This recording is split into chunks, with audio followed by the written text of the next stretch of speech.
Dear students, السلام علیکم۔ میں مخاطب ہوں ثقلین کیسر آپ لوگوں سے۔ آپ میں سے شاید کوئی بھی ایسا اسٹوڈنٹ نہیں ہوگا جس نے کبھی ہونڈا کمپنی کی بنائی ہوئی بائک یا گاڑی میں سفر نہ کیا ہو یا کم از کم دیکھی نہ ہو۔ کیا آپ جانتے ہیں کہ 1959 سے ٹاپ پہ رہنے والی اس کمپنی کا آغاز کہاں سے ہوا؟ اس کمپنی کو شروع کیسے کیا گیا؟ اور جو اس کے آنرز تھے، فاؤنڈرز تھے، وہ کن حالات میں تھے؟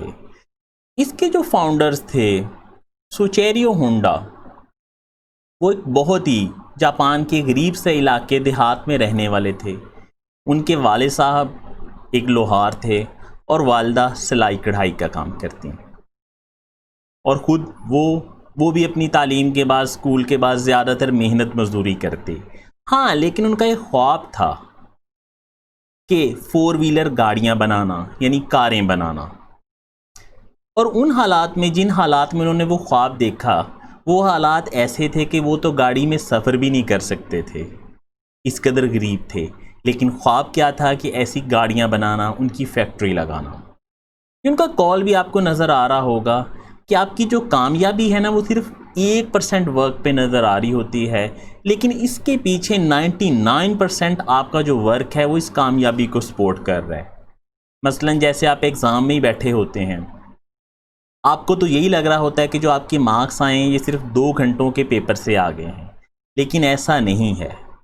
اس کے پیچھے آپ لوگوں کی کئی راتوں کی محنت، کئی راتیں آپ نے جاگ کے گزاری، فنکشن چھوڑے آپ نے، ٹیچرز آپ کے کئی راتیں جاگ کے پیپر چیک کرتے رہے، پھر کہیں وہ جا کے 2 گھنٹے میں آپ کو جو سکسیس ملی، کامیابی ملی۔ تو بہرحال بچے، جیسے کہ آپ کو بتایا ہے کہ مسٹر ہونڈا کا ایک خواب تھا کہ وہ 4 ویلر گاڑیاں بنائیں۔ اسی وہ جستجو میں تھے، لیکن حالات ایسے نہیں تھے کہ اچانک ایک روز انہیں اخبار میں ایک ٹوکیو کی کمپنی کا ایڈ نظر آیا اور وہ فوراً وہاں پہ پہنچ گئے۔ وہ کمپنی کیا تھی؟ آرٹ شوکائی نام کی ایک کمپنی تھی جو گاڑیاں بناتی نہیں تھی، صرف ریپیئرنگ اینڈ مینٹیننس، یعنی گاڑیاں مرمت کرنا، ٹھیک کرنے کا کام کرتی تھی۔ اس کمپنی میں انہیں انٹرنشپ پہ رکھ لیا گیا۔ انٹرنشپ کے بارے میں آپ جانتے ہوں، نہیں تو آپ کو بتاتا چلوں کہ انٹرنشپس میں کمپنیاں کچھ پے نہیں کرتی، کوئی سیلری وغیرہ نہیں دیتی، جسٹ کام سکھانے کے لیے رکھا جاتا ہے اور کام سیکھنے کے لیے لوگ چل پڑتے ہیں۔ تو جن حالات میں وہ گئے، ان کے لیے انٹرنشپ بہت ہی مشکل تھی۔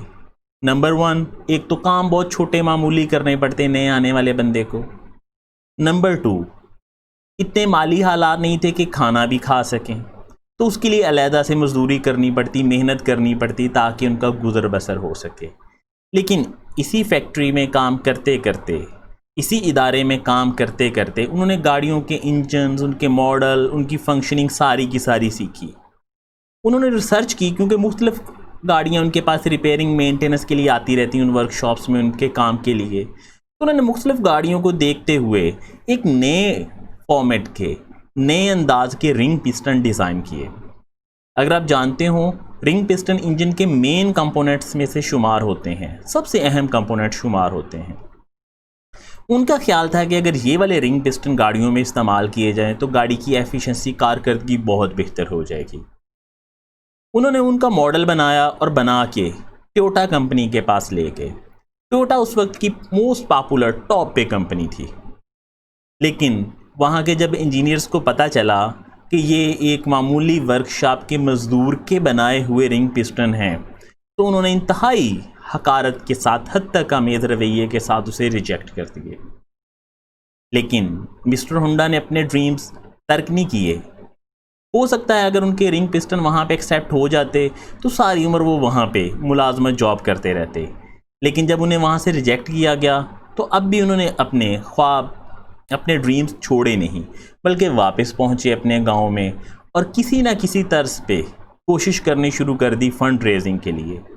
کچھ تھوڑی بہت جو پراپرٹی تھی وہ ساری کی ساری سیل کی، گھر تک سیل کیا، کچھ دوست احباب جو ان پہ اعتماد کرتے تھے ان سے کچھ سرمایہ کلیکٹ کیا، اور بمشکل اپنے ڈریمز کی طرف بڑھنا شروع کیا، اور آخر کار وہ ایک فیکٹری لگانے میں، بنانے میں کامیاب ہو گئے۔ لیکن اس سے پہلے کہ وہ فیکٹری چلتی، فیکٹریاں گاڑی بنانا شروع کرتی، سیکنڈ ورلڈ وار، دوسری جنگ عظیم شروع ہو گئی۔ دوسری جنگ عظیم میں جہاں پہ جاپان میں اور بہت کچھ تباہ ہوا بمباری کے ساتھ، ان کی ساری فیکٹری بھی ملبے کا ڈھیر بن گئی۔ ایک تو پہلے ہی سرمایہ پکڑ دھکڑ کے وہ مشکل لگایا تھا، دوسرا جو فیکٹری کھڑی کی وہ بھی ساری کی ساری ملبے کا ڈھیر بن گئی۔ لیکن یہ سب بھی مسٹر ہونڈا کے حوصلے کو توڑنے میں ناکام رہا اور وہ اپنے ڈریم کی طرف بڑھنے کا پھر سے سوچنے لگے۔ اب کی بار انہوں نے کیا کیا؟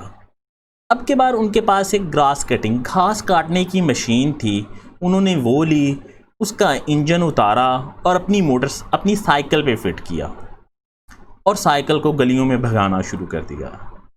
جب لوگوں نے ان کو سائیکل چلاتے ہوئے دیکھا اس طرح انجن کے ساتھ، اس زمانے میں موٹر سائیکل نہیں ہوتے تھے، یہ آپ کو وضاحت کرتا چلوں، تو اور لوگوں کو بھی شوق پیدا ہوا۔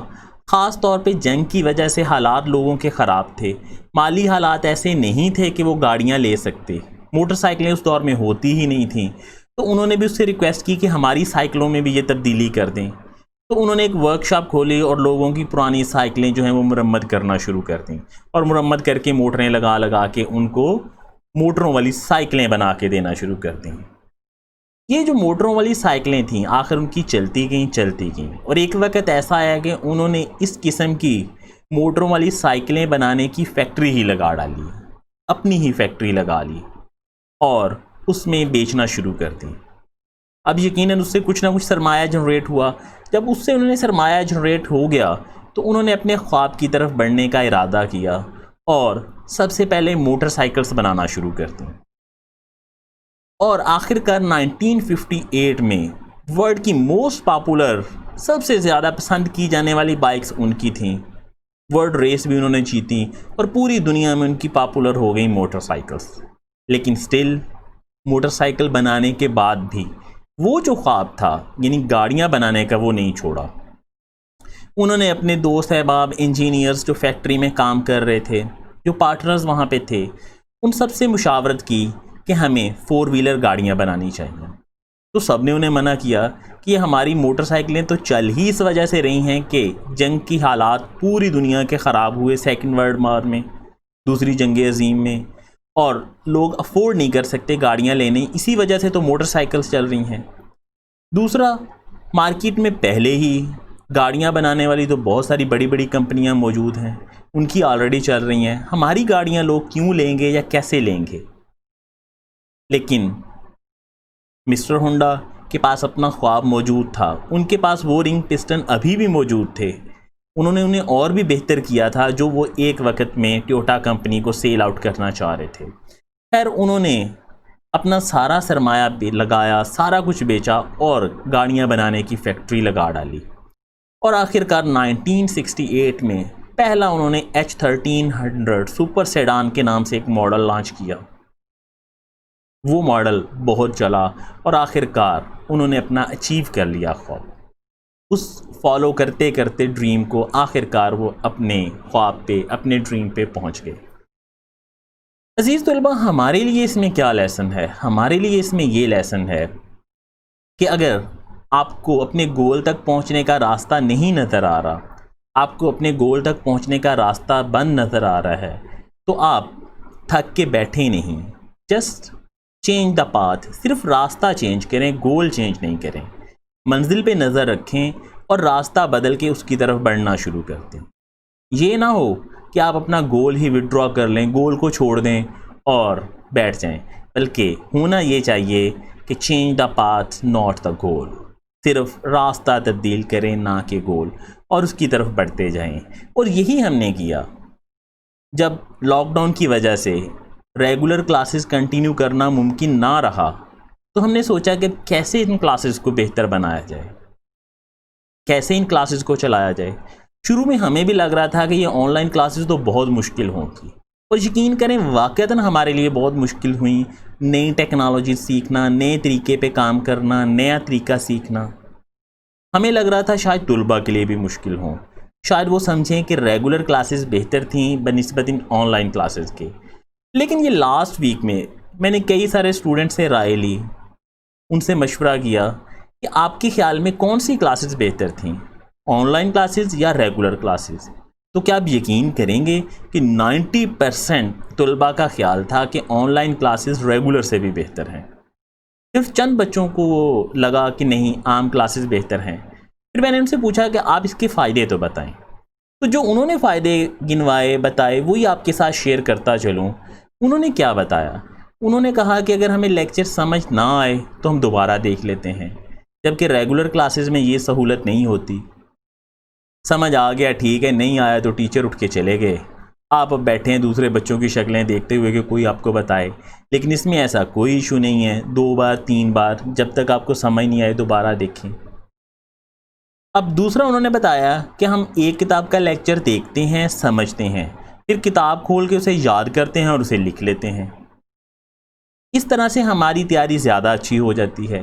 جبکہ عام ٹریڈیشنل جو پرانا طریقہ تھا اس میں ساری کی ساری کتابیں ہم پڑھ کے گھر آئے، کچھ چیزیں لیکچر میں سے اہم پوائنٹ ہمیں بھول گئے، یاد ہی نہ رہے، پھر ہم نے آ کے یاد کرنا شروع کیا. یعنی اسکول میں یا اکیڈمی میں پڑھا، پھر گھر آئے، تھوڑا ریسٹ کیا، پھر کتاب کھولی، اس دوران کچھ چیزیں تو ذہن سے سکپ ہو ہی جاتی ہیں. جبکہ یہاں پہ ایسا کوئی ایشو نہیں ہے، ایک چیز کو سمجھا، یاد کیا اور لکھا، اچھے سے تیاری ہو گئی. نمبر 3، ان بچوں کا خیال ہے کہ اب ہمیں یہ فائدہ ہے کہ ہم ہر روز ہر کتاب کا سبق لکھ کر دیکھ لیتے ہیں، جبکہ عام کلاسز میں ایسا نہیں ہوتا تھا. ایک پیریڈ کا مخصوص شیڈول ہوتا تھا، ٹیچر نے پڑھانے میں زیادہ ٹائم لے لیا، سمجھانے میں زیادہ ٹائم لے لیا، جب اس نے کہا کہ چلیں اب کل کا لکھ کے دکھائیں، پیریڈ ہی ختم ہو گیا. اب آپ نے 2 لائنیں لکھیں، 4 لائنیں لکھیں، وہیں پہ ڈراپ کیا اور وہ ٹیچر اپنی جگہ پہ چل پڑے، آپ نے دوسری کتابیں کھول لی. جبکہ یہاں پہ کیا ہے، ہر روز ہر کتاب کا سبق لکھ کے دیکھتے ہیں. رائٹنگ سکل تو بہتر ہو ہی رہی ہے، یاد اور بھی اچھا ہو جاتا ہے، اور بھی بہتر ہو جاتا ہے. نمبر 4، ان بچوں کا خیال ہے کہ اب ہمارے لیے وقت کی کوئی قید نہیں ہے. دن میں جب وقت ملے، جب فرصت ملے، ہم پڑھنا شروع کر دیتے ہیں. اب ہمیں کوئی مجبوری نہیں ہے کہ 2 بجے جانا ہے، 3 بجے جانا ہے، باہر گرمی ہے، دھوپ ہے. ہاں، جب ہمیں موقع ملا، آرام کر کے ہم فریش ہوئے، ہم نے پڑھنا شروع کر دیا. صبح کے ٹائم ہمیں فریش ہوتے ہیں تب پڑھ لیتے ہیں، شام کے ٹائم فریش ہوتے ہیں تب پڑھ لیتے ہیں. کوئی ریسٹرکشن نہیں کہ گرمی میں جائیں، سردی میں جائیں، تکلیف اٹھائیں، سو نہیں سکتے. ہر چیز آپ کے ہاتھ میں، ہر چیز آپ کے کنٹرول میں. آنے جانے میں بہت وقت ضائع ہوتا تھا، تیاری کرنے میں وقت ضائع ہوتا تھا، اب ایسا کچھ بھی نہیں ہے. بس اب اٹھے اور آپ کے پاس لیکچرز موجود ہیں، آپ نے پڑھنا شروع کر دیا. کوئی پرابلم نہیں آنے کا، جانے کا، کسی کی طرف دیکھنے کا کہ رکشہ آئے گا، کوئی بھائی بہن لے کے جائے گا. اور سب سے موسٹ امپورٹنٹ، پہلے کوئی مہمان آ گئے، گھر میں کچھ پرابلم ہو گیا، کوئی چھوٹی موٹی بیماری آ گئی، آپ کی چھٹی ہوئی، وہ آپ کے لیکچرز ضائع ہو گئے.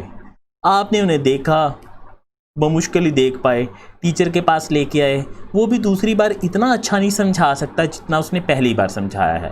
آپ نے دیکھا ہوگا پہلی بار اگر اس نے ایک لیکچر کو 30 منٹ میں سمجھایا ہے، دوسری بار آپ لے کے آئے تو وہ کوشش کرتے ہیں کہ 5-10 منٹ میں سمجھا دیں تاکہ اپنا روٹین کا کام کر سکیں. لیکن اب ایسا کچھ نہیں ہے. چھٹی ہو بھی جائے، کسی وجہ سے کوئی مہمان آ گئے ہیں، صبح کو ٹائم نہیں ملا، شام کو پڑھ لیا، پورا دن ٹائم نہیں مل سکا، اگلے دن اسے یاد کر لیا. تو چھٹی کی وجہ سے اب آپ کا تعلیم کا حرج نہیں ہوتا. تو بہت سارے فائدے بچوں نے گنوائے، جن میں سے میں نے چند ایک آپ کے ساتھ شیئر کیے ہیں. مجھے بھی لگا کہ واقعتاً یہ تو بہت آؤٹ اسٹینڈنگ سسٹم ہے، بہت ہی بہترین سسٹم ہے. ہاں، کچھ بچوں نے نقصانات بھی گنوائے. بس ایک ہی نقصان مینلی بچوں نے گنوایا. وہ نقصان کیا تھا؟ انہوں نے کہا کہ وہ بچے جو مار کھا کے پڑھنے والے ہیں نا، جن کے جب تک کان نہ کھینچے جائیں انہوں نے یاد نہیں کرنا، وہ اب یاد نہیں کرتے. اب صرف وہی بچے پڑھ رہے ہیں جو واقعتاً شوق سے پڑھنا چاہ رہے ہیں، جو دل سے پڑھنا چاہ رہے ہیں. جن بچوں کے کان کھینچ کے لمبے کر کے ٹیچرز نے سمجھانا یا یاد کروانا تھا، اب وہ نہیں پڑھ رہے. تو آپ جن سے میں مخاطب ہوں، یقیناً فورڈ آباز کے وہ سب سے اچھے ذہین ترین طلباء ہیں. آپ کے لیے ایسا کوئی پرابلم نہیں ہے کہ آپ کے کان کھینچ کے پڑھانا پڑے. آپ تو جب ریگولر کلاسز میں تھے تب بھی آپ لوگ خود سے شوق رکھتے تھے کہ ہم زیادہ سے زیادہ سیکھیں، زیادہ سے زیادہ پڑھیں. تو آن لائن کلاسز آپ کے لیے تو میرا خیال ہے عام کلاسز سے بھی زیادہ فائدہ مند ہے. بس سوچنے کی بات ہے، ہمت کرنے کی بات ہے. تو آپ لوگ بیٹا کوشش کریں کہ زیادہ سے زیادہ بہتر طور پہ سیکھیں.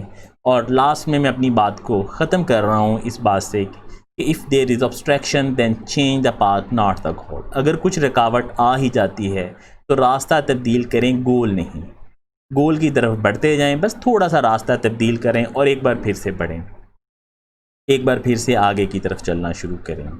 10th کلاس کا ریسپانس تو بہت اچھا ہے، کیونکہ وہ سال بھر پہلے بھی پڑھتے رہے، انہیں اکیڈمی پہ اعتماد تھا، لیکن 9th کلاس کا ریسپانس اتنا اچھا نہیں ہے۔ تو بہرحال بچے، اگر آپ کے جاننے والوں میں سے کچھ ایسے اسٹوڈنٹس ہیں جو ابھی تک پڑھنا شروع نہیں کیا، جو بیٹھے سوچ رہے ہیں کہ سکولز کھلیں گے، اکیڈمیز کھلیں گے، ہم تب شروع کریں گے، تو اب انہیں گائیڈ کریں، انہیں بتائیں کہ سکولز اکیڈمیز شاید سپٹمبر سے پہلے نہ کھلیں۔ کل ہی وزیر تعلیم بتا رہے تھے کہ 15 سپٹمبر تک ہم اکیڈمیز سکولز کھولیں گے، ادارے کھولیں گے۔ اب جب وہ 15 سپٹمبر کو ادارے کھولیں گے تو اس کے بعد 4 یا 5 ماہ بچیں گے آپ کے پاس پڑھنے کے لیے، 4 یا 5 ماہ ہوں گے ان کتابوں کو یاد کر کے امتحانات دینے کے لیے۔ ہو سکتا ہے بورڈ ریلیکس کرے، ایک آدھ ماہ ایکسٹرا دے دے، 5 نہیں تو 6 ماہ دے دیں گے، لیکن ان 6 ماہ میں یہ ممکن نہیں ہو پائے گا کہ آپ بہت اچھے سے تیاری کر لیں۔ ہاں، جن بچوں نے ان سے پہلے ہاف آف بکس پڑھی ہوں گی وہ تو ان 6 ماہ میں اچھے سے تیاری کر لیں گے، لیکن وہ بچے جو تب شروع کریں گے یقیناً وہ ہاف آف بک کر پائیں گے، یا پھر اگر مین باتیں یاد کریں گے اتنے اچھے نمبر نہیں لے پائیں گے جو اب سے جا رہے ہیں۔ اور اس کے علاوہ بھی میں نے دیکھا ہے کہ کچھ بچے ریگولر پڑھنے کی بجائے گھروں میں جا کے ایک آدھ ٹیچر سے سارے سبجیکٹ پڑھ رہے ہیں، ان کو بھی میں تھوڑا آگاہ کرتا چلوں کہ کبھی بھی ایک ٹیچر سارے سبجیکٹ اچھے سے نہیں سمجھا سکتا۔ وہ یہ تو کر سکتا ہے کہ آپ کو نشان لگا کے دے کے کل اتنا یاد کرانا، اس کے بعد اتنا یاد کرانا، اتنا سا لیسن پریپیئر کر لو۔ ہاں، یہ نہیں کر سکتا کہ آپ کو سارے کے سارے لیکچرز اچھی طرح سمجھا دے۔ یہ تبھی پاسبل ہے کہ سارے کے سارے لیکچر آپ تبھی سیکھ سکتے ہیں جب آپ کسی ریگولر اکیڈمیز میں ہر سبجیکٹ کے اسپیشلسٹ ٹیچر سے پڑھیں۔ تو یہاں پہ ویژن اکیڈمی میں یہ ساری کی ساری سہولیات اویلیبل ہیں، ہر قسم کے ٹرینڈ، ہر قسم کے نالج کے والے ٹیچرز آپ کے پاس موجود ہیں۔ تو اگر آپ کے جاننے والوں میں کچھ ایسے اسٹوڈنٹس ہیں جو ابھی تک بیٹھے سوچ رہے ہیں کہ سپٹمبرز میں ادارے کھلیں گے تو ہم پڑھنے شروع کریں گے، تب ہم اپنی پڑھائی شروع کریں گے، یا ایسے اسٹوڈنٹس ہیں جو لوگوں کے پاس گھروں میں جا کے کسی انڈیویجول ٹیچرز کے پاس پڑھ رہے ہیں، تو آپ انہیں میسج دیں، انہیں بتائیں کہ وہ اپنا لاس نہ کریں۔ یہ نہ ہو کہ 6 ماہ کے بعد اپنا نقصان کرنے کے بعد وہ اس راستے پہ آئیں۔ ابھی سے اس راستے پہ آئیں جس راستے پہ آپ کو آگے جا کے چلنا ہے، جس راستے پہ چلتے چلتے آپ کو منزل پہ پہنچنا ہے۔ امید ہے یہ ساری کی ساری باتیں آپ اچھے سے سمجھ کے ہوں گے اور دھیان سے سن رہے ہوں گے اور عمل بھی کر رہے ہوں گے۔ اللہ تعالیٰ آپ کا حامی و ناصر ہو۔ اللہ حافظ۔